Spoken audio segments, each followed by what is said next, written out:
when we talk about green buildings, what does green really mean to HVAC? A lot of people think it means installing a more efficient chiller or a more efficient boiler or using a more efficient type of system.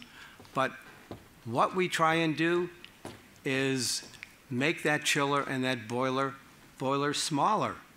Not necessarily, well, of course we try and make it more efficient, but also smaller. Because what happens when you make a chiller or a boiler smaller?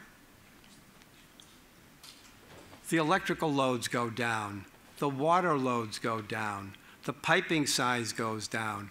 And these are a lot of the things that we need to get across to other people in our organizations when we redesign to make boilers, chillers, rooftop units, whatever they may be, smaller sized. It's not just the initial cost of that equipment, it's all the other ancillary equipment that goes along with it.